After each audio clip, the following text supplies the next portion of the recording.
queridos, nós hoje iremos dar continuidade à nossa série. Jesus nasceu para isso, a nossa série do Advento. E hoje iremos falar sobre a segunda narrativa. Nós estivemos a falar sobre a criação a semana passada. E hoje iremos falar sobre a segunda grande narrativa, que é a queda. Qual foi o grande problema que aconteceu? Esse é que é o grande problema. Mas antes disso vamos orar, amém? Paizinho, nós te queremos dar graças, Senhor, por este momento, mais uma vez. Para nós é um privilégio, Senhor, podemos estar aqui, podemos estar reunidos em um só corpo, engrandecendo o Teu santo nome. Podendo, Senhor, olhar para a cara daqueles que expressam a Tua bondade e manifestam a Tua imagem.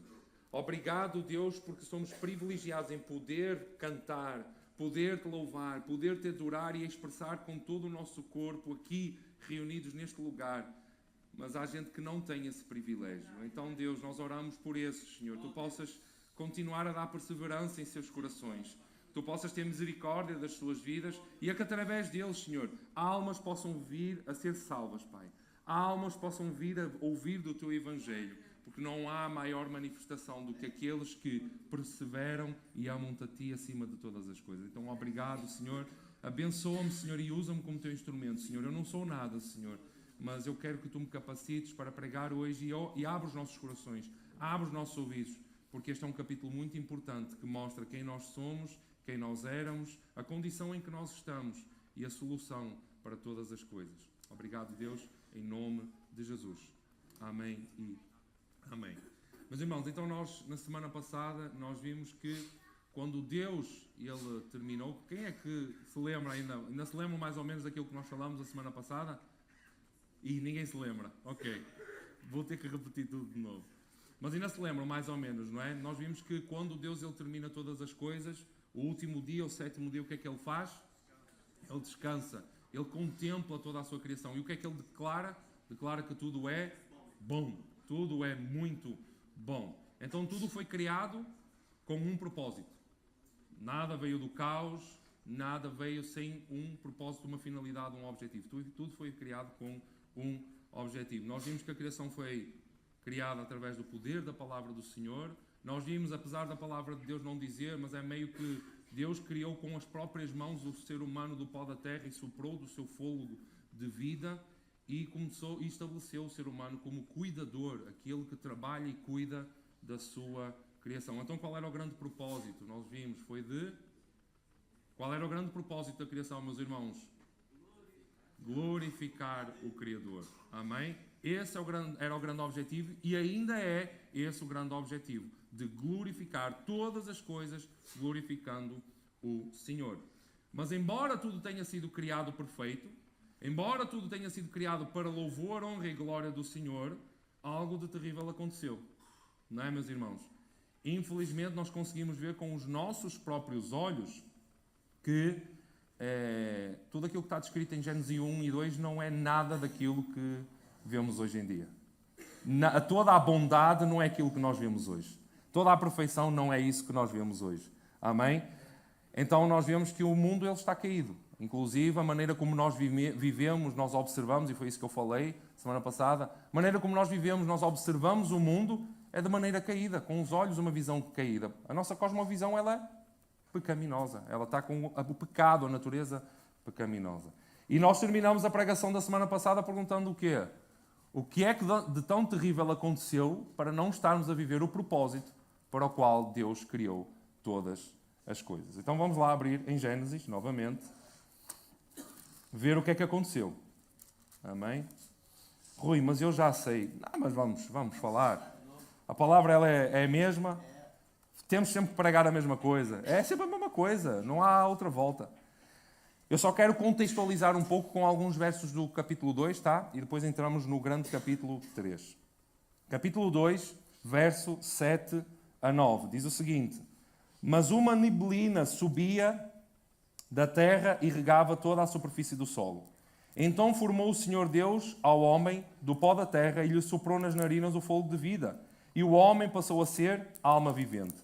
E plantou o Senhor Deus um jardim no Éden, na direção do Oriente, e pôs nele o homem que havia formado. Do solo fez o Senhor Deus brotar toda a sorte de árvores agradáveis à vista e boas para alimento. E também a árvore da vida no meio do jardim, e a árvore do conhecimento do bem e do mal. Vamos saltar para o verso 15. Tomou, pois, o Senhor Deus ao homem e o colocou no jardim do Éden para o cultivar e guardar. Verso 16. O Senhor Deus lhe deu esta ordem: de toda a árvore do jardim comerás livremente. 17. Mas da árvore do conhecimento do bem e do mal não comerás, porque no dia em que dela comeres, certamente morrerás. Verso 18. Disse mais o Senhor Deus: não é bom que o homem esteja só, far-lhe-ei uma auxiliadora que lhe seja idónea. Vamos agora pular para o 24. Por isso, deixa o homem pai e mãe, e se une à sua mulher, tornando-se os dois uma só carne. Ora, um e outro, o homem e sua mulher, estavam nus e não se envergonhavam. Capítulo 3, verso 1. Mas a serpente, mais sagaz que todos os animais selváticos que o Senhor Deus tinha feito, disse à mulher: é assim que Deus disse: não comereis de toda a árvore do jardim? Respondeu-lhe a mulher: do fruto das árvores do jardim podemos comer, mas do fruto da árvore que está no meio do jardim, disse Deus, dele não comereis, nem tocareis nele, para que não morrais. Então a serpente disse à mulher: é certo que não morrereis, porque Deus sabe, no dia em que dele comerdes, se vos abrirão os olhos, e como Deus, sereis conhecedores do bem e do mal. Verso 6. Vendo a mulher que a árvore era boa para se comer, agradável aos olhos e a árvore desejável para dar entendimento, tomou-lhe do fruto e comeu, e deu também ao marido, e ele comeu. Abriram-se então os olhos de ambos, e percebendo que estavam nus, cozeram folhas de figueira e fizeram cintas para si. Vamos parar por aqui. Eu li então estes versos do capítulo 2 para dar um pouco de contextualização no que aquilo que eu quero trazer hoje com o capítulo 3. E este, meus irmãos, é um dos capítulos mais importantes da Bíblia. Porque quando nós conhecemos e reconhecemos a causa da maldade, e é aqui que nós conhecemos e reconhecemos a causa de toda a maldade generalizada das pessoas, da humanidade. É aqui que nos é revelada também porque é que existe dor, porque é que existe morte, porque é que existe doença, porque é que existe a maldade. É a partir deste capítulo que nós vemos a consequência, o início de todo este rebuliço e de toda esta realidade, como eu falei agora, que não é igual à de Gênesis 1 e 2. Então é por isso que nós perguntamos: porquê é que nós morremos? Porquê é que nós sofremos? Porquê é que nós temos doenças? A resposta está aqui.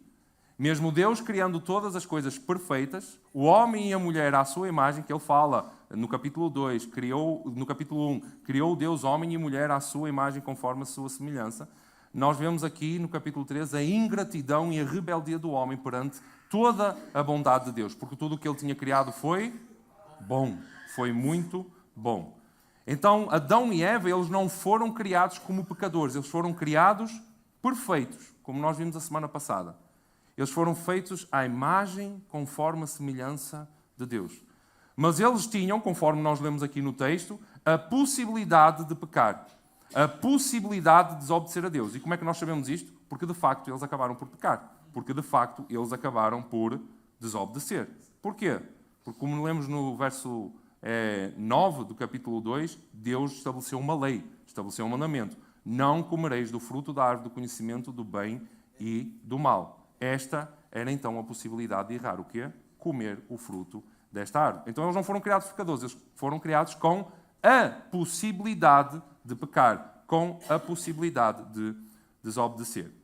Não é descrito aqui quanto tempo se passou, não é? Porque nós às vezes a ler a Bíblia é quase como a história de Abraão. Nós lemos a Bíblia e pensamos que é logo no dia a seguir. Não, há ali um gap às vezes de 20 anos, 25 anos, 12 anos de um verso para o outro. Aqui não é descrito quanto tempo se passou após a criação de todas as coisas até este exato momento. E nem diz porque que a serpente ela escolheu a mulher para tentar enganar o ser humano. É claro que há algumas interpretações que vão dizer porque a mulher é mais frágil, porque a mulher é mais emocional, porque a mulher ela está mais atenta a tudo, porque ela é mais fácil talvez de enganar. Nada disso é bíblico, meus queridos, porque a Bíblia não diz nada disso.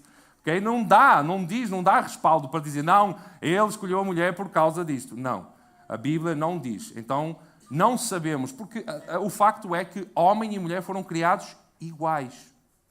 A palavra de Deus diz que eles foram criados à imagem, conforme a semelhança de Deus. Não diz que havia uma diferença. Havia uma diferença, sim, do auxílio, de ser uma auxiliadora idónea.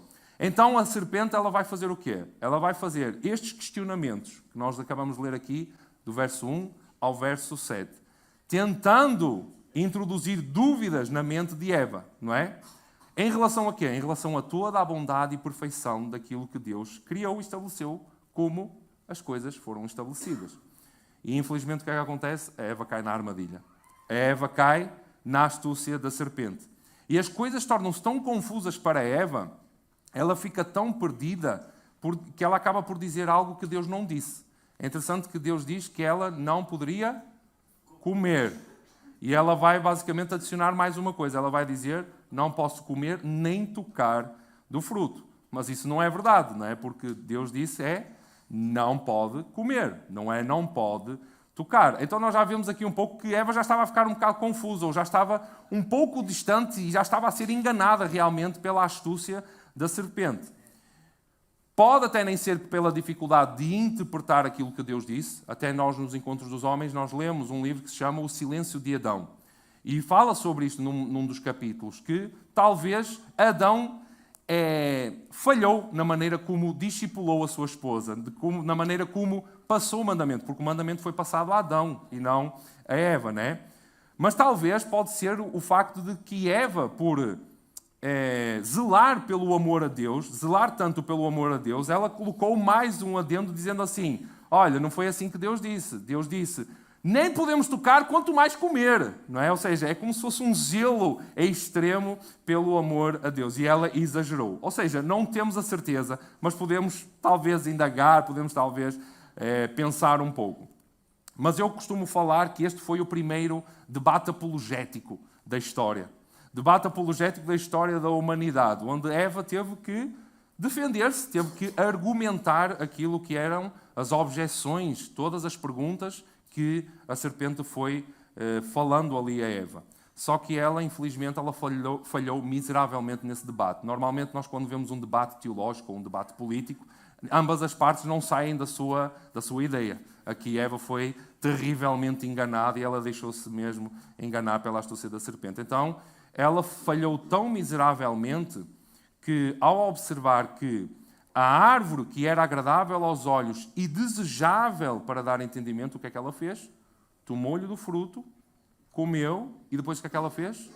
Deu ao seu marido. Então ela falhou em todos os sentidos, não só para com ela, mas para com o seu marido. E ambos acabaram por comer. E é interessante nós observarmos aqui uma coisa, que há aqui uma comparação daquilo que Deus criou e a maneira como Eva olhava para todas as coisas. Quando nós lemos Gênesis, não estás a passar, pois não, Duda? Deixa que eu passe, está bem? Quando nós lemos o verso de Gênesis 2, 9, nós vemos o seguinte, que do solo fez o Senhor o quê? Brotar toda a sorte de árvores agradáveis à vista e boas para alimento. E também a árvore da vida no meio do jardim e a árvore do conhecimento do bem e mal. E existe aqui um contraste entre agradáveis à vista e boas para alimento. E quando nós comparamos com o verso 6 do capítulo 13, o que é que diz? Diz a mesma coisa. Agradável aos olhos, ou seja, agradável à vista, mas agora ela é boa e desejável para alimento? Não. Ela agora é boa e desejável para dar entendimento. Então há aqui uma diferença. Ela não olha mais para aquele fruto como algo que foi feito para comer, mas naquela questão não era para ela comer, era proibido. E ela olha para aquilo de maneira diferente. Ela não olha aquilo como um fruto para alimento, mas olha para um fruto para dar entendimento. Ou seja, há aqui uma comparação de alimento versus entendimento. E é interessante que lemos que tanto a árvore da vida quanto a árvore do conhecimento, onde é que estavam plantadas? No meio do jardim. Elas estavam plantadas ambas no mesmo local. Nós lemos isso aqui e lemos que a própria Eva fala isso, que a árvore que está no meio do jardim, nós não podemos comer. Então, nós não sabemos quanto tempo se passou. Nós não sabemos qual foi a caminhada com Deus que eles tiveram até este momento. Mas eu acredito, até por aquilo que nós vemos às vezes na vida de uma pessoa que se converte logo de início. A experiência humana, quando acontece uma conversão genuína. Havia talvez uma visão diferente de Eva e de Adão em relação àquela árvore que Deus proibiu que não comessem do seu fruto. É possível que antes de Eva ter interpelado a serpente antes de ter interpelado Eva com estas questões, é possível que eles olhassem para aquela árvore e para aquele fruto de maneira diferente. É possível que ao se alimentarem de todas as árvores que eram possíveis, inclusive da árvore da vida, e eles olharem para a árvore do conhecimento do bem e do mal, a sua visão fosse, por exemplo, de desagrado, de repulsa.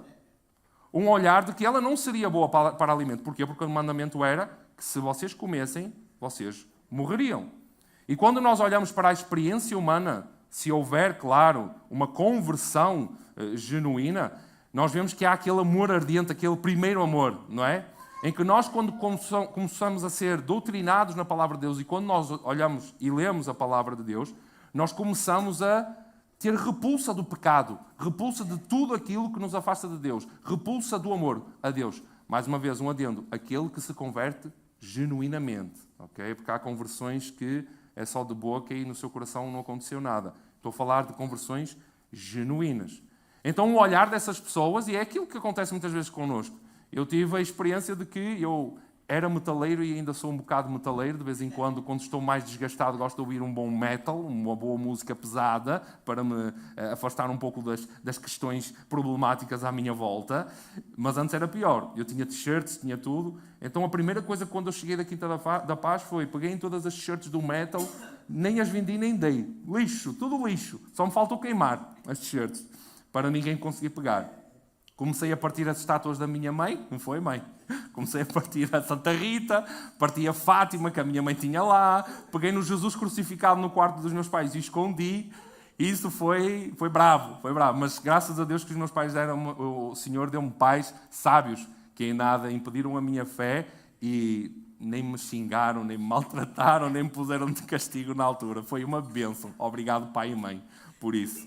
Mas a verdade é que quando nós nos convertemos, acabamos por... Cara, Jesus é tudo. Tudo aquilo que vai contra o Senhor, eu repudio, não quero essas coisas na minha vida. Mas quando nós continuamos a caminhada com Deus, se nós não estivermos firmes na palavra de Deus, se nós não tivermos capacidade, ou seja, como a palavra vai dizer, perseverarmos, constantemente estarmos a orar, sermos vigilantes contra o pecado, de repente a astúcia de Satanás vai aparecer na nossa frente.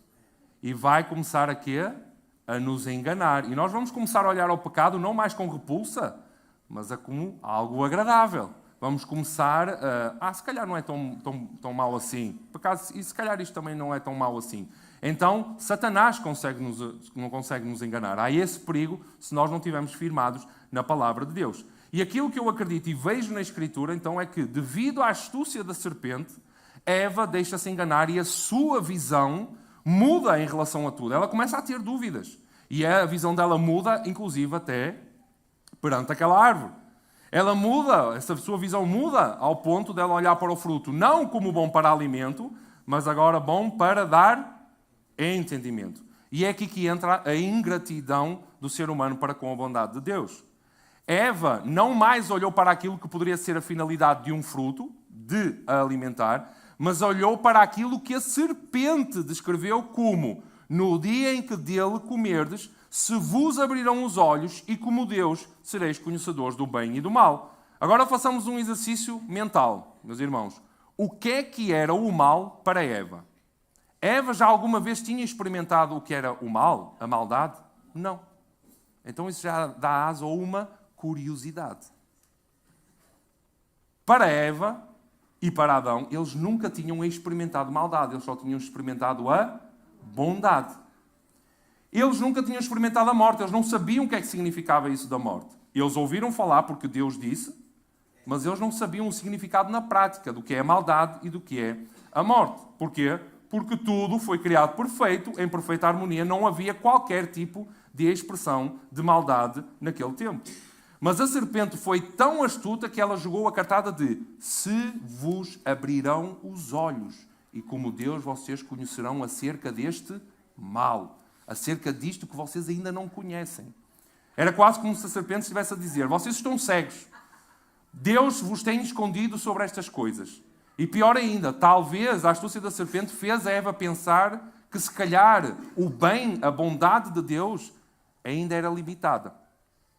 Será que ainda há mais alguma coisa sobre o bem que é preciso conhecer? Talvez a mente de Eva ficou tão confusa que ela até desacreditou de que aquilo era a plena bondade de Deus. Então aqui a visão de Eva muda. Não mais ela olha para o fruto como um alimento, como eu disse, com repugnância, mas como algo agradável e como um meio de ser independente de Deus, de ter entendimento próprio. Porque a Bíblia vai dizer que agradável ao olhar e desejável para dar entendimento. Então ela agora olha para aquele fruto com ganância. Ela olha para aquele fruto como o desejo de conhecer mais. Não como apenas um alimento que alimenta, mas um alimento que dá entendimento. Então era como se ela quisesse conhecer mais. Ser conhecedora daquilo que Deus conhecia, ou seja, ser independente no seu conhecimento. E é então que, com todo aquele apetite por entendimento, ela come do fruto e dá também a quem? A Adão para comer. E que grande problema que eles causaram, meus irmãos. Até hoje nós estamos a sofrer as consequências desse ato. De facto, a palavra de Deus vai dizer que os seus olhos se abriram, certo ou não? O verso 7 do capítulo 3 diz: abriram-se então os olhos de ambos. De facto, todo o desejo que foi gerado no coração de Eva foi saciado. A fome por entendimento e para que os olhos fossem abertos, a fome por deixarem de ser cegos foi saciada. Saciada ao ponto de que aquilo que era uma bênção, e atenção a isto, meus irmãos, foi saciada ao ponto de tudo aquilo que era bênção de Deus se tornou motivo de vergonha. Eles agora, meus irmãos, no verso 25 do capítulo 2, diziam o quê? Estavam nus e eles não... Não, deixa estar a dúvida, está lá o slide já. Já está no slide, tranquilo. Eles estavam nus e não se... É o que diz Gênesis 2, 5 e capítulo... Tem as duas... Isso. Não se envergonhavam. E quando nós olhamos para o verso 7 do capítulo 13, o que é que eles dizem? Podem ler.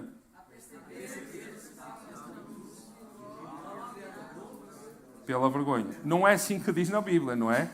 Mas o que nós vemos é que antes eles não se envergonhavam e era uma bênção. Eles foram criados assim é porque Deus estipulou assim. Era uma bênção eles estarem nus.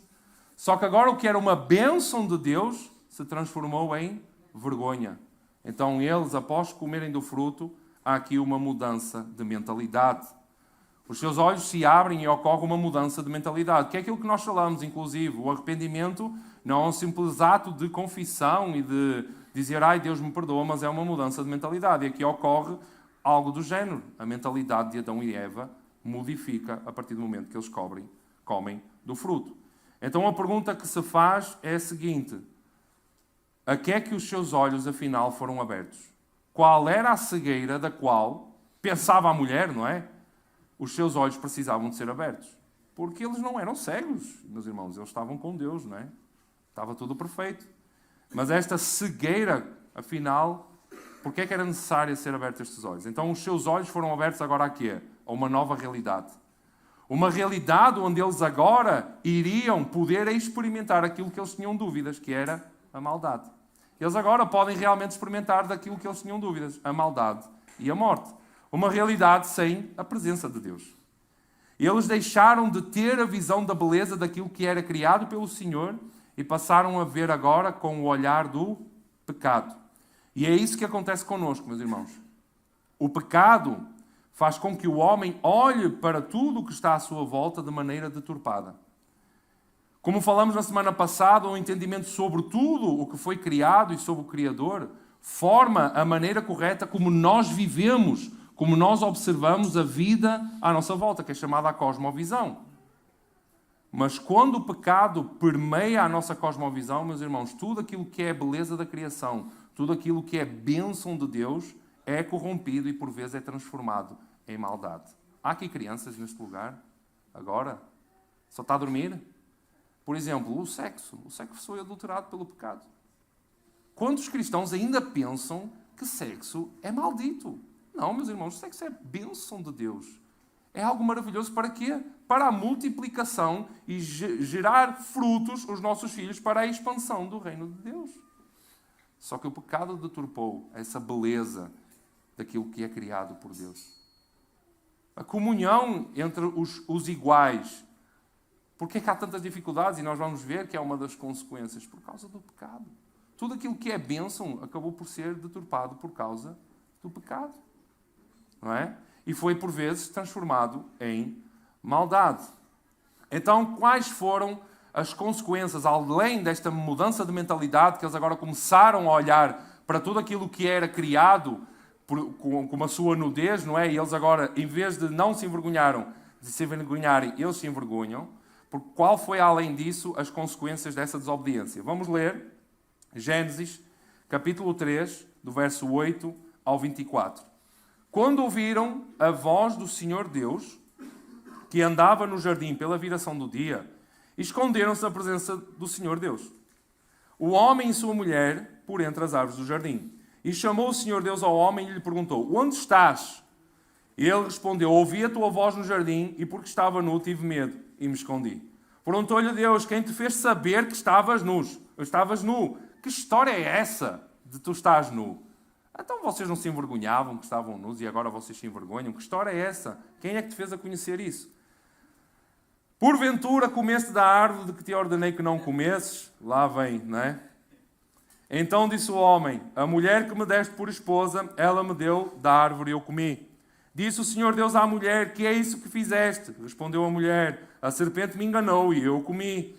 Então o Senhor Deus disse à serpente: visto que isso fizeste, maldita és entre os animais domésticos e o és entre todos os animais selváticos.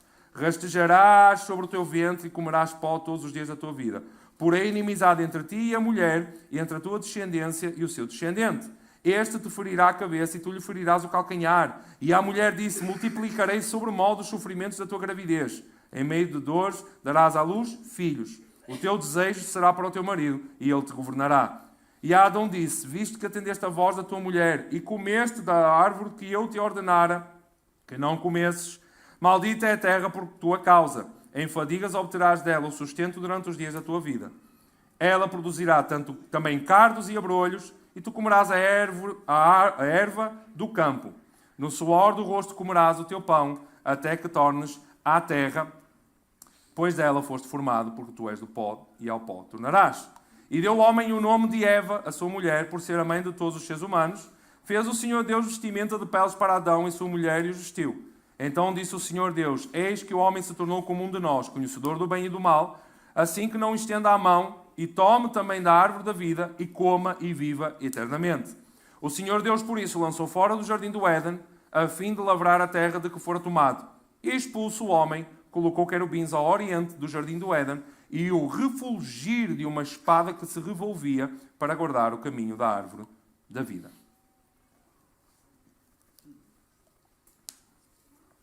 Então, meus irmãos, várias consequências nós vemos aqui do ato de comer do fruto, mas não é o ato em si, não é? É da desobediência. Porque Deus podia ter determinado outra coisa como mandamento. Não foi o ato em si, mas foi a desobediência. Então, a primeira consequência que nós vemos, há uma alienação entre homem e Deus. Esta é a primeira consequência. Como resultado da queda, nós estamos, por natureza, num estado de inimizade para com Deus. Nós conseguimos, e nós vemos, não é? Ouvimos as pessoas dizer que Deus ama a todos incondicionalmente. Mas esse pensamento, meus irmãos, deixem-vos dizer que ignora a realidade de Romanos, o grande livro de Romanos, que diz que todos pecaram e carecem da glória de Deus. O homem foi criado para quê? Para a glória de Deus, para glorificar a Deus, para ter relacionamento com Deus. Nós vimos aqui, não é? No verso 8 e 9 do capítulo 3. Quando ouviram a voz do Senhor Deus, que andava no jardim pela viração do dia, esconderam-se da presença do Senhor Deus. O homem e sua mulher por entre as árvores do jardim, e chamou o Senhor ao homem e lhe perguntou: onde estás? Basicamente, nós vemos aqui que havia sim um relacionamento concreto entre o homem e o Senhor, porque ele pergunta: onde é que tu estás? Tu devias estar aqui neste lugar, no lugar habitual de relacionamento, de comunicação, de contacto que nós sempre tivemos. Mas nós vemos que o ser humano foi o quê? Criado para glorificar a Deus. É por isso é que Paulo vai dizer que todos agora nós carecemos da glória de Deus, porque nós saímos do propósito para o qual nós fomos criados. glorificar o Senhor. Então há um relacionamento intrínseco com Deus à natureza do ser humano. Como eu falei semana passada, o ser humano tem o desejo por adorar algo, porque ele foi criado com esse desejo. Ele foi criado para isso, para adorar o Senhor. Mas agora, devido à desobediência, devido ao rompimento do seu relacionamento com o Criador, ele está agora o quê? Separado. Foi arrancado desse propósito. E porque Deus é santo, ou seja, Ele é separado, santo significa separado, Ele é separado do pecado, e Ele não compactua com o pecado, nem tem qualquer relacionamento com ele. E por isso o ser humano, ele é o quê? É expulso do jardim. É por isso que o homem carece da glória de Deus, porque perdeu o quê? O seu propósito de existência. Porquê? Por culpa de quem? Por sua própria culpa. Nem é culpa do pecado. Porque o pecado não existia. Foi por culpa dele próprio. O que é que nós vemos no verso 12 e 13? Um apontar de dedos, não é? Ah, mas foi a mulher. Não, pois, mas foi a serpente. Nós vemos aqui logo que, mesmo eles tendo tomado a decisão por eles próprios, eles estavam sempre a pôr a culpa no próximo, naquele que o incitou. E realmente, essa é a verdade, realmente a serpente enganou a mulher. Realmente a mulher influenciou o homem a comer o fruto. Mas em nenhum momento a responsabilidade da decisão é culpa do outro. Se nós, irmãos, somos tentados, se nós somos os responsáveis, se nós somos tentados, nós somos os responsáveis quando nós negamos ou aceitamos essa tentação. Pura e simplesmente somos nós. Ah, mas foi aquela pessoa que me incitou. Não quero saber. A culpa é tua, porque tu é que decidiste fazer isso. Não há jeito. Não há jeito. Não há outro responsável e não há outro que sofra as consequências do seu pecado a não ser nós próprios. Nós é que tomamos as nossas decisões. Nós é que tomamos a decisão de sim aceitar a tentação ou não aceitar a tentação. Eva poderia ter muito bem ter dito: não, o Senhor Deus, Ele é o Criador de todas as coisas, Ele fez tudo perfeito, nós não podemos comer do fruto e não vamos comer porque Ele é o Criador, Ele é quem manda, Ele é quem decide e está tudo bem. Ponto final. Mas não, eles decidiram por vontade própria. Então nós temos, por vezes, de ter essa humildade de reconhecer que somos os errados da história. Nós não podemos pôr culpa no outro, porque fomos nós. Ai, mas o cara começou-me a chatear e tive que lhe dar um... Mano, a culpa é tua, mano, tu é que pecou contra ele. Ama os teus inimigos, ora pelos teus inimigos. Se ele te deu um sopapo na cara, não revida, não. Foge para não pecares contra ele, nem pecares contra o Senhor. Amém? Então, muitas vezes nós temos que ter essa humildade de reconhecer que somos nós os errados da história. E nós temos que nos arrepender disso. Temos que nos arrepender de tudo aquilo que fizemos. Porquê? Pela dependência de Deus, para que sejamos restaurados. E é aqui que entra a segunda consequência. A segunda consequência, meus irmãos, além de afetar o relacionamento com o Criador, ele afetou também o relacionamento interpessoal humano. Nós vemos então Adão culpar a Eva pela sua influência, e quando nós avançamos para o capítulo 4, o que é que nós vemos? Dois irmãos, filhos deste casal, que no seu relacionamento acaba em homicídio. E a partir do capítulo 4 de Gênesis, sabem o que é que acontece? É ladeira abaixo. É ladeira abaixo. É cada vez pior, cada vez pior. Até que Deus ele tenta fazer um reset. Pela nossa mente humana nós pensamos, vamos ver se dá certo. Reset. Mas Deus sabia que não ia dar certo. Deus sabe o que é que Ele fez para demonstrar que o pecado está enraizado no homem. Por mais que tudo se destrua e comece de novo com outro homem, com outra família, o pecado está lá. O problema é o pecado. Por mais que tudo comece de novo, se tiver lá o pecado, tudo volta ao mesmo. Avançou demais, não é? Foi avançando cada vez mais a maldade no mundo e eu preciso destruir tudo. O que é que aconteceu depois? A maldade começou a crescer de novo. Então, o problema é o pecado no ser humano. Okay? Então, nós vemos com os nossos olhos, e é por isso que nós, quando comparamos com Gênesis 1 e 2, nós não conseguimos ver esta perfeição que havia. Nós vemos a muita violência que ocorre entre o ser humano, não só em relacionamentos individuais, de relacionamento quebrados, mas vendo aquilo que nós vemos agora, os aspectos de nações se levantando contra nações, não é? Com a ganância de poder e de serem diferentes e quererem se exterminar uns aos outros, então tudo isso é consequência do pecado. Terceira consequência, há um estranhamento entre o homem e a natureza. O pecado não é somente um problema do ser humano, meus irmãos. Ele trouxe reviravolta a todo o cosmos.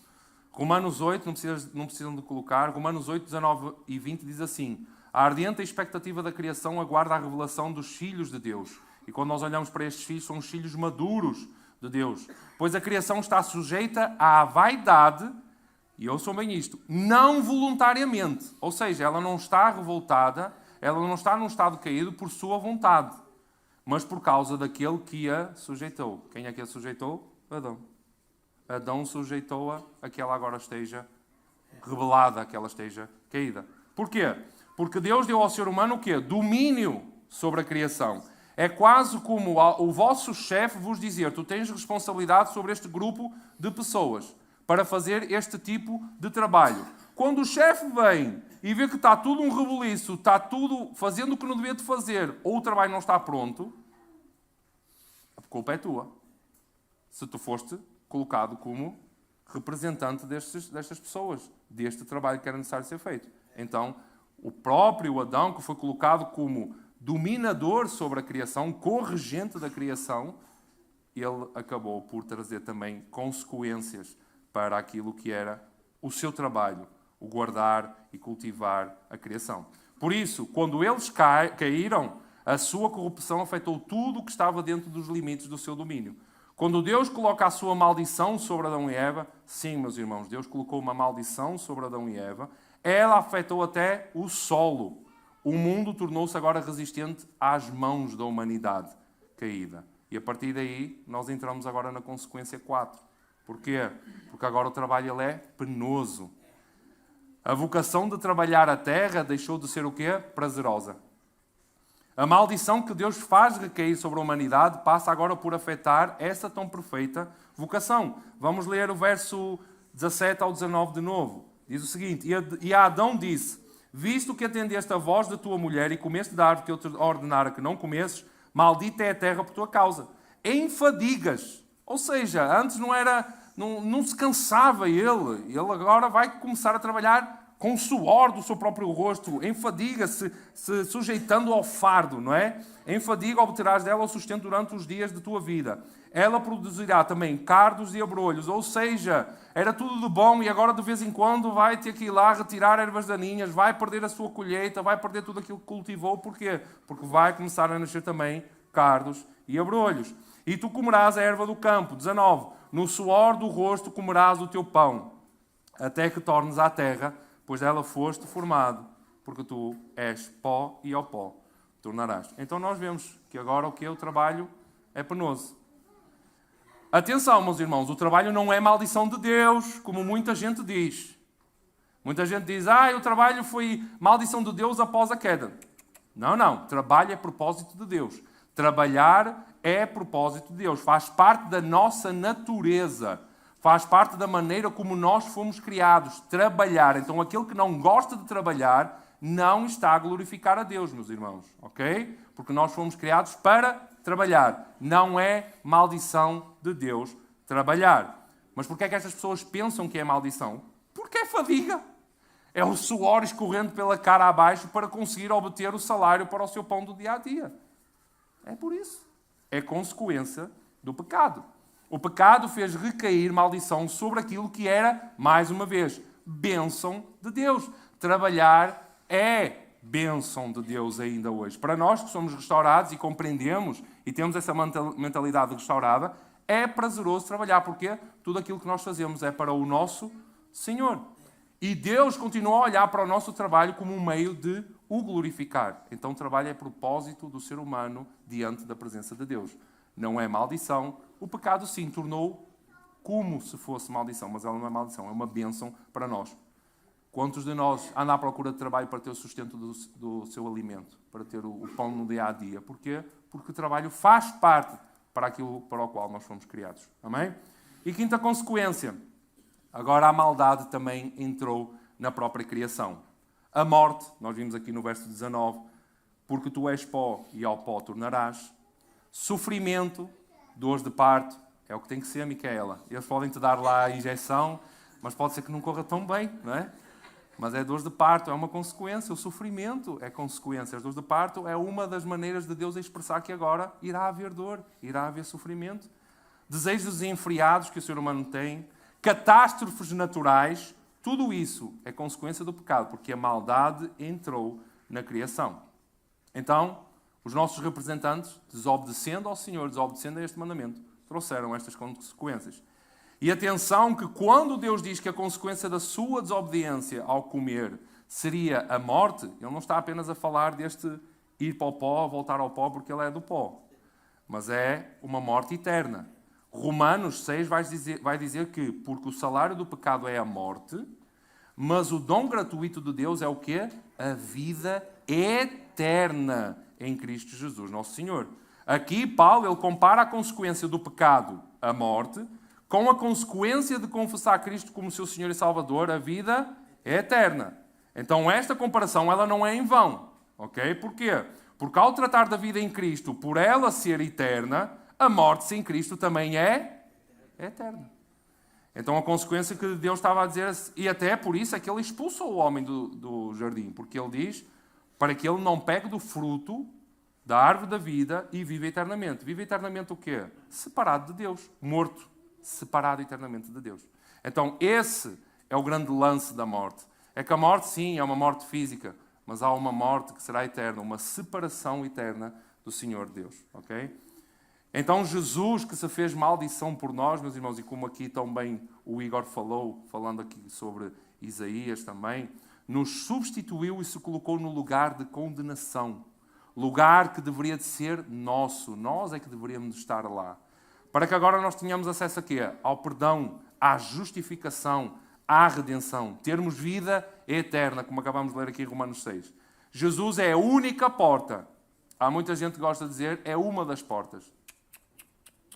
É a única porta para que a humanidade caída agora se torne a humanidade restaurada.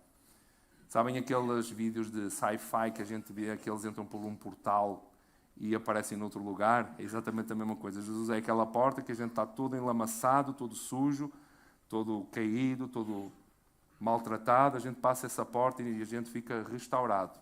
É claro, como já falamos aqui, nós não ficamos restaurados exteriormente. É uma metáfora, não é? Porque continuamos feios, é o que é, mas por dentro estamos limpos, estamos restaurados, reconhecemos o Senhor como nosso Senhor e Salvador e teremos um dia um encontro com Ele para a vida eterna. Amém?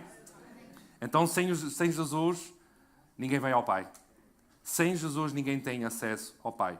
Então, o pecado teve também como consequência a entrada da maldade em toda a criação. Agora, uma pergunta que eu quero fazer é, ok, ela já está aqui, não é? Ok, se Deus sabia, porque Deus sabe todas as coisas, sim ou não? Sim. As do passado, as do futuro. Ele sabia que o ser humano ia cair e até fala que Jesus já era o sacrifício antes da fundação do mundo. Jesus já foi crucificado antes da fundação do mundo. E isto, para nós, razão humana, não conseguimos compreender, não vale a pena vocês tentarem entender, não conseguem compreender porque é que Deus fez assim. Mas a pergunta é, porque é que Deus estabeleceu um mandamento? Porque é que Deus fez com que o fruto daquela árvore fosse proibida de comer? Será que o desejo de Deus era que realmente o homem pecasse? Será que Deus é o tentador? Não. Não. Deus não tenta ninguém, como a palavra de Deus diz, não é? Como eu disse no início, Eva e Adão não foram criados como pecadores. Okay? Eles foram criados perfeitos e foram criados com a capacidade e possibilidade de decisão de não pecar, de não desobedecer a Deus. Por isso é que eu digo que nós não sabemos quanto tempo é que se passou. Então eles provavelmente puderam ter passado meses, anos, sem que a serpente chegasse lá e os indagasse.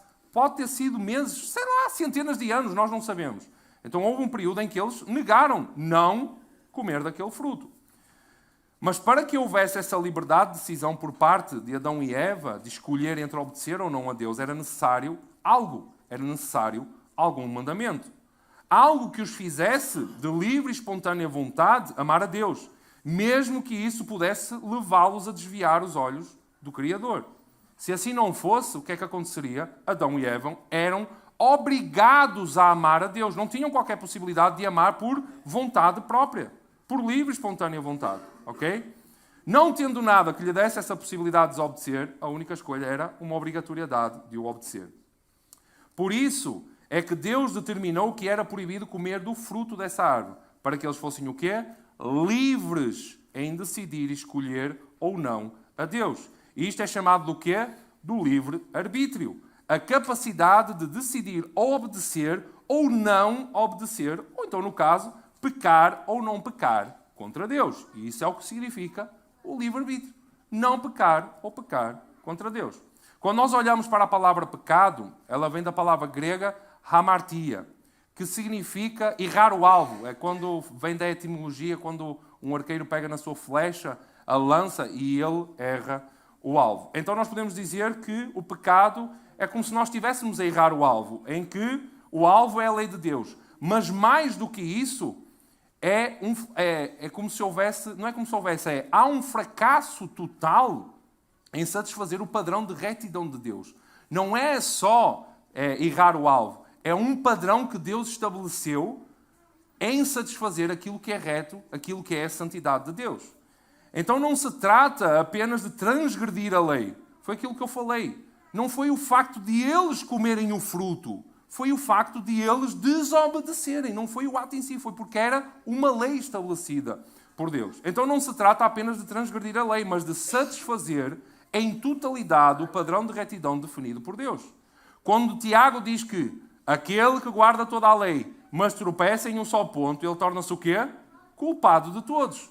E esta é a expressão ou a definição perfeita de pecado. Porquê? Falhando um é como se estivéssemos a falhar em tudo.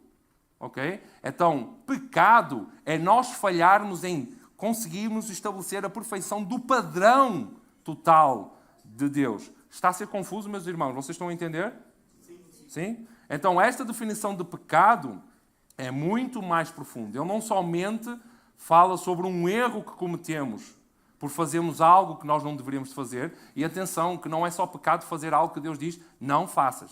É pecado também não fazer algo que diz, faz.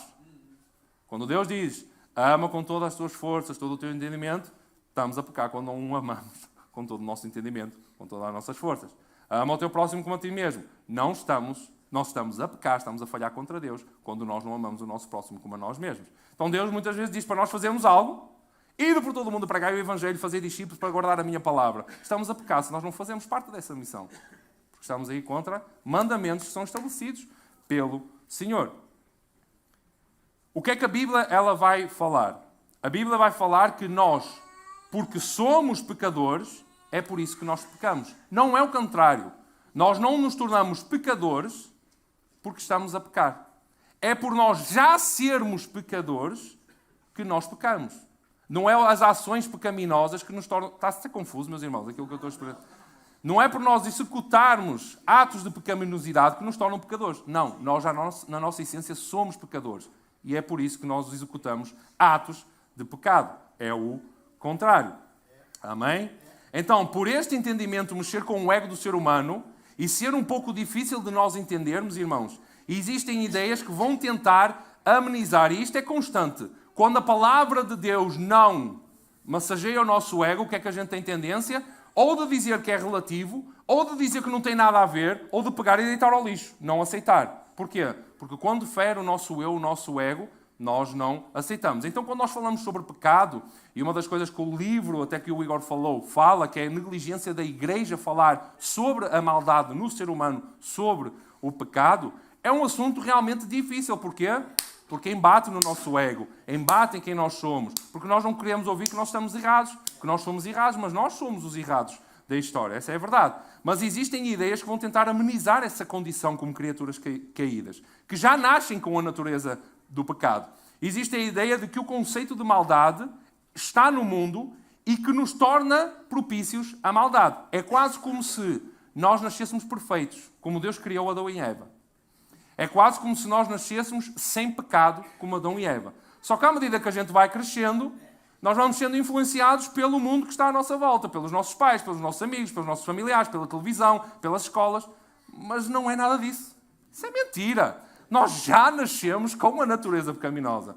Porque é que a gente olha para os nossos filhos e o nosso filho diz assim, o que é que aconteceu? Ele, nada, quase a chorar. Nada, não aconteceu nada, o que é que tu fizeste? Fui eu que bati primeiro. Ai, meu Deus! Porquê? Mentindo, tentando culpar outra pessoa, os nossos filhos já nascem com essa tendência de quê? De fazer o que é errado. Nós já vemos pelas nossas crianças que eles têm a tendência de fazer isso. Então nós nascemos já com essa condição. Salmos 51, vamos lá. Salmos 51, do verso 1 ao 7, diz o seguinte: compadece-te de mim, ó Deus, segundo a tua benignidade e segundo a multidão das tuas misericórdias, apaga as minhas transgressões. Lava-me completamente da minha iniquidade e purifica-me do meu pecado, pois eu conheço as minhas transgressões e o meu pecado está sempre diante de mim. Pequei contra ti somente, e fiz o que é mau perante os teus olhos, de maneira que serás tido por justo no teu falar e puro no teu julgar. Davi, o que é que está aqui a dizer? Eu pequei, eu errei, eu sou pecador, eu fiz algo de errado contra ti. Então tudo aquilo que tu disseste é santo e justo. Tudo aquilo que tu falaste contra mim é santo e justo. O que é que ele vai dizer no verso 5? Eu nasci na iniquidade, e em pecado me concebeu minha mãe. Eis que te comprases, na verdade, no íntimo e no recôndito, me fazes conhecer a sabedoria. Purifica-me com hisopo e ficarei limpo. Lava-me e ficarei mais alvo que a neve. Então, o que é que nós vemos aqui? Nós vemos Davi falar que é quem? Que é o quê? Pecador. Que pecou, que errou contra o Senhor. E por muito tempo, meus irmãos, eu pensei, e nós pensamos teologicamente, e essa interpretação ela existe, de que a mãe de Davi poderia ter adulterado. E por isso é que Davi diz que nasceu como fruto desse adultério. Em pecado a minha mãe me concebeu. Mas quando nós lemos todo o Salmo, é por isso que é sempre importante nós lermos aquilo que vem antes e vem depois do verso que nós estamos a tentar interpretar. Quando nós lemos antes, o que é que Davi está a falar? Ele está a falar que ele é pecador. Ele está a falar, dar o entendimento de que ele, por ser pecador, é por isso que ele pecou. Por isso é que ele fez todas estas coisas. Davi não está a falar de adultério. Davi está a falar da sua condição de nascença. Eu fui concebido por duas pessoas que são pecadoras, que têm essa mesma genética, vamos dizer assim, não é? Toda essa é a herança.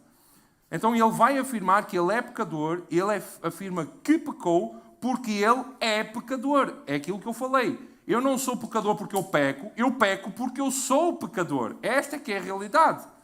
Então, cada um de nós não se torna pecador. Nós não nascemos perfeitos e depois o mundo é que nos influencia. Não. Nós já nascemos pecadores. Até é interessante que estávamos na escola de pregadores e estávamos a falar sobre isso e o Igor disse assim, o quê? O meu filho vai nascer, o meu filho é ímpio? É, meu, o meu também é ímpio, Igor. O meu filho também é ímpio. A minha filha também é ímpia. Até reconhecerem Jesus Cristo como seu Senhor e Salvador, os meus filhos são ímpios, meus irmãos. Quer vocês queiram, quer não. E eu tenho a obrigatoriedade, a responsabilidade de lhes ensinar as Escrituras. Para quê? Para que um dia eles tenham fé em Cristo Jesus e reconheçam o Senhor e Salvador das nossas vidas. Porque o filho do pastor não é crente, meu irmão. Não é crente. Filho de cristão não é cristão. Meu irmão, não é não. Não é não. Não é aquele ditado do filho de peixinho sabe nadar. Sabe nadar nada, ele afoga-se. Cuidado. Amém, meus irmãos? Então esta é a realidade. Nós nascemos pecadores. E o próprio Davi vai repetir isso no Salmo 58. Não precisa de abrir, está bem, Duda? Salmo 58, verso 3 diz assim: desviam-se os ímpios desde a sua conceção. Nascem e já se desencaminham proferindo mentiras. Então eles já são pecadores desde a sua conceção, desde que eles foram concebidos, desde que o óvulo e o girinho se encontraram. Já são pecadores. Amém? Então trata-se de uma condição, não de algo que nós nos tornamos, meus irmãos. Por isso é que o Novo Testamento vai falar que precisamos de ser vigilantes, tomar cuidado para que aquele que pensa estar de pé não caia. Sermos perseverantes, orar sem cessar. Não é somente por causa de Satanás, meus irmãos. Às vezes Satanás diz assim, misericórdia, como é que este cara fez isto? Meu Deus! O próprio Satanás às vezes até olha para o seu irmão e diz assim, meu Deus, o que é isto? Então, muitas das vezes, não é por causa de Satanás, meus irmãos, mas por causa daquilo que está dentro de nós. É isso mesmo, Mara. O nosso coração é enganoso, meus irmãos. E Deus, pela sua justiça e santidade, o que é que Ele teve que fazer? Penalizar o ser humano. O que é que Ele fez? Nos entregou às nossas paixões e aos nossos desejos. Nos entregou às nossas vontades desenfreadas, às nossas inclinações ímpias. Nós temos de ter muito cuidado, meus irmãos. Porque além do inimigo ao nosso redor, nós nos preocupamos muito com Satanás. Mas o Senhor, Ele tem a mão sobre Satanás. Olhem mais para aquilo que é o vosso eu. O vosso maior inimigo são vocês mesmos. Porque o nosso coração quer nos destruir. As nossas vontades querem nos destruir. É por isso que em Gálatas Paulo vai dizer que há uma guerra interior entre o que é do espírito e o que é da carne. É essa guerra que nós temos que tentar combater. Satanás, Deus cuida dele. Se nós estamos firmes em Cristo Jesus, Satanás é problema de Deus. Não é nosso problema, porque nós não vamos combater com ele. Claro, nós temos de estar protegidos pela palavra. Se um dia ele chegar como chegou como a Jesus, né? Chegou como a Jesus falando a palavra, tu vai e te fala a palavra. Andrei, se ele te quiser dar o pão, tu sabes que não só de pão viverá o homem. Não é? Então tudo isso é para combater também Satanás. Mas há algo em nosso interior que combate com mais firmeza. Todos os dias tenta sair cá para fora para que vocês caiam e se desobedeçam ao Senhor. Amém? Então o nosso eu é o nosso maior inimigo. E diferente de Adão, meus irmãos, que tinha a plenitude do livre-arbítrio, eu vou ser muito zeloso ao falar isto. Eu quero que vocês compreendam muito, mas mesmo muito bem. Ok? Estejam atentos para depois não dizerem que eu disse algo diferente. Diferente de Adão, que tinha a plenitude do livre-arbítrio, de escolher obedecer ou desobedecer a Deus, nós não o temos. A plenitude do livre-arbítrio. Porquê? Porque não existe eu escolho não pecar. Não existe isso na nossa vida. Eu não consigo escolher não pecar. Porquê? Porque nós já nascemos pecadores. É claro que nós temos a capacidade de escolhas. Tudo isso é válido, mas o mesmo livre-arbítrio que Adão tinha não é o mesmo que nós temos. Por isso é que a teologia, o que é que ela vai acabar por dar? Ou dá uma definição diferente de livre-arbítrio, um neo-livre-arbítrio, ou então ele vai falar sobre livre agência, a capacidade de nós fazermos escolhas. Um dia o Espírito Santo falou ao meu coração, Rui, perdoa, porque está na altura de perdoar. E a partir desse momento que eu escolhi, sim, eu perdoo, o Espírito de Deus fez uma lavagem, meus irmãos, que nem é bom. Fez uma lavagem, tirou-me todo o fardo e me disse assim, eis que recebes a salvação. Eu escolhi. O Senhor me interpelou. O Senhor me questionou e eu escolhi. E isso é uma capacidade de escolha. Mas nós não temos a capacidade de não pecar, escolher não pecar. Pecar ou não conseguir, atenção a isto, pecar ou não conseguir não pecar não é uma escolha, é uma natureza, meus irmãos. Então eu não consigo escolher não pecar, porque isso faz parte de quem eu sou, da minha natureza agora caída, infelizmente. É claro que nós lutamos contra um pecado, contra outro pecado, e isso não significa que nós não podemos fazer coisas que estão em conformidade com a lei de Deus. Nós conseguimos casualmente guardar a lei de Deus e exercer atos de bondade. Inclusive, quando nós olhamos para o mundo está cheio de atos de bondade. Mas o que é que Deus quer? O seu padrão. Ele quer que esses atos de bondade estejam de acordo com a sua lei e de acordo com um coração generoso e por amor ao Senhor Deus. Porque nem todo ato de bondade é um ato de bondade perante o padrão de Deus. É tudo aquilo que Ele exige. É um amor de coração a Ele e de amor à obediência à sua lei, a Ele. Nós não conseguimos nos desvencilhar da nossa natureza pecaminosa, irmãos, e nem parar de pecar. E este é que é o ponto. Nós não conseguimos parar de pecar. Eu sei que talvez a vossa mente esteja a fervilhar agora um pouco. Se calhar vocês podem estar irritados comigo por eu estar a falar isto, mas esta é a realidade. Nós não conseguimos parar de pecar. Porque a vossa irritação, se algum estiver irritado, já é um pecado perante Deus. Nós não conseguimos parar de pecar, meus irmãos. E este é que é o ponto. Sempre iremos, de alguma maneira, errar. Por isso é que nós não temos a capacidade de escolher não pecar como Adão e Eva tinham. Adão e Eva tinham uma plena consciência de que não querem pecar. Eu não quero e não vou pecar e acabou. Porquê? Porque eles eram santos, eles eram puros, eles foram criados perfeitos. Eles não tinham a natureza pecaminosa dentro deles, exigindo fazer algo contrário ao Senhor. Só a partir do momento em que eles comeram do fruto, que eles realmente desobedeceram, passaram aí a errar completamente, não é? Então nós iremos sempre ter o empecilho do pecado nos provocando, nos intentando atos pecaminosos, nos intentando a desobedecer a Deus. E Jesus, meus irmãos, Jesus piorou ainda mais as coisas. Ele aumentou a fasquia. Que nós pecamos não só no ato externo em si, mas se tivermos a intenção no coração de fazer esse ato. Que é o quê? É o mesmo que o realizar. Se tu tens desejo, se eu tenho desejo de te matar, Francis, já não é a primeira vez, meu irmão. É como se já tivesse matado o Francis. Estou a brincar, mano. Quando eu olho para alguma coisa e tenho o desejo dela, sendo de alguém, como se eu já estivesse a roubá-la, a ficar com ela.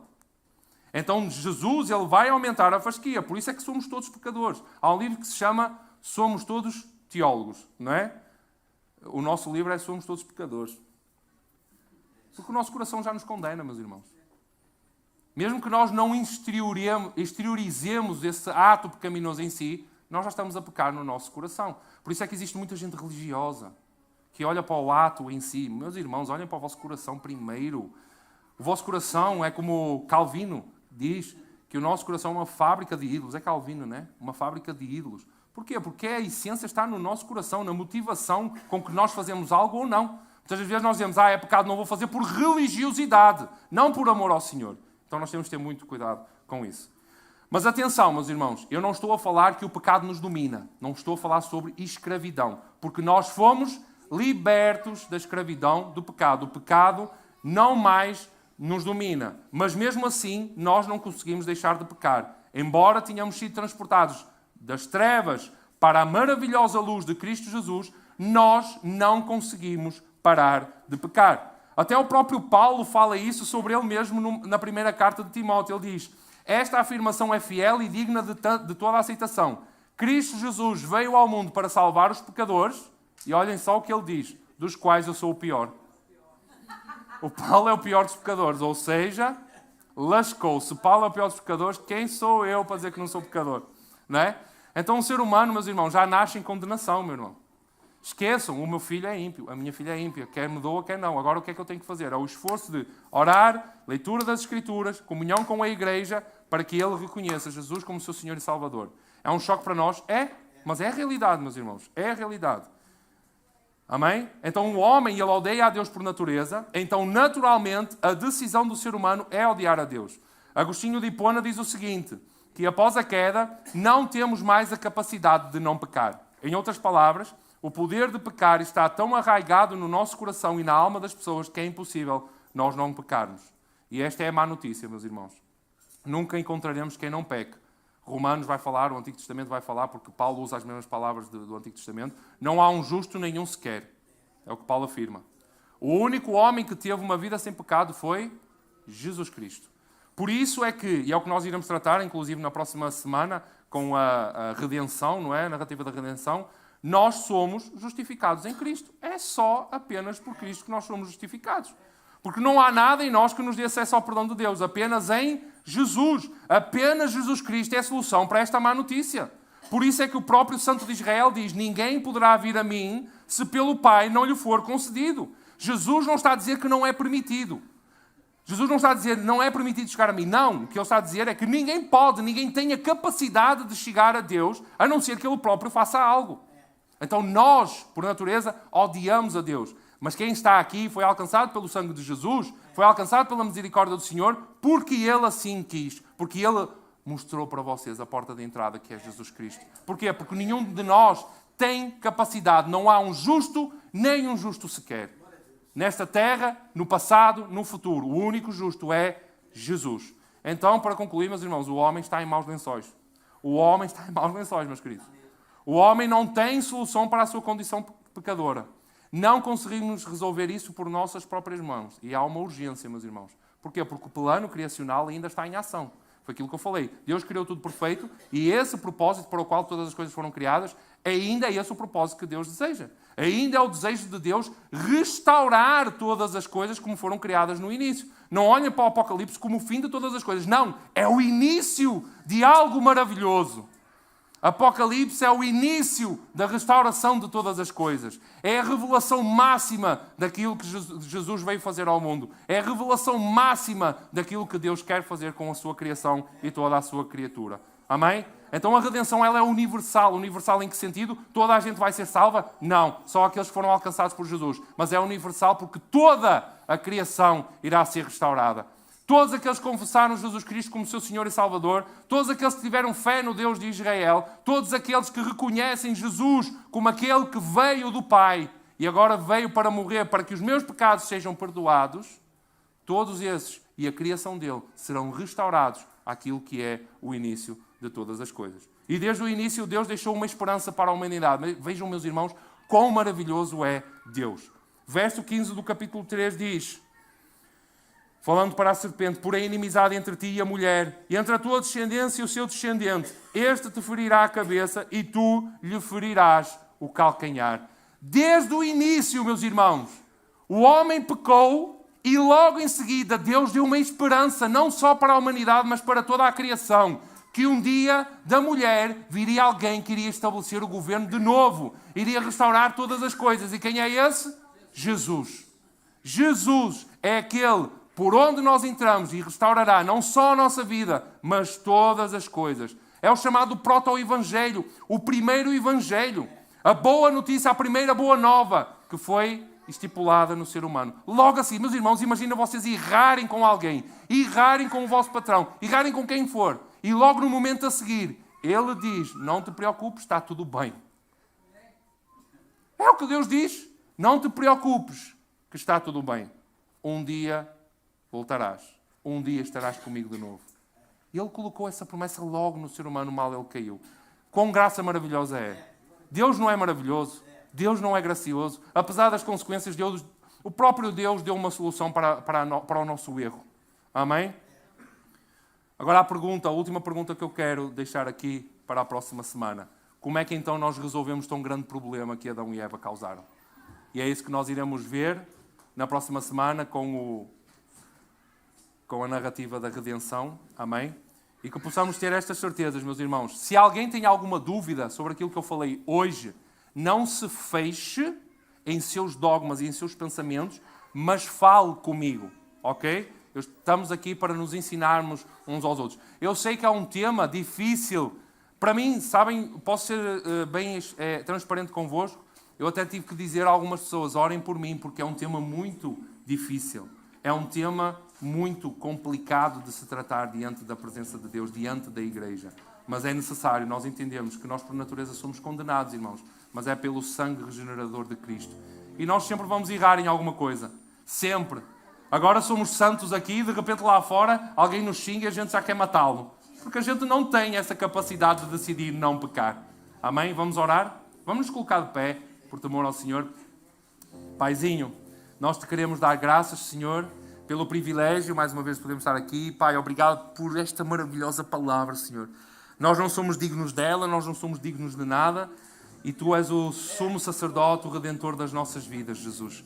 Então, obrigado, Senhor, porque mesmo assim, mesmo nós pecando, mesmo nós sermos os errados, mesmo nós desobedecendo, nós nos dás uma solução. O Teu Filho amado Jesus, o Redentor, aquele que traz a redenção e a salvação, a restauração de todas as coisas. Então, obrigado, Senhor, em nome de Jesus. Amém e amém. Deus os abençoe, meus irmãos. Glória a Deus.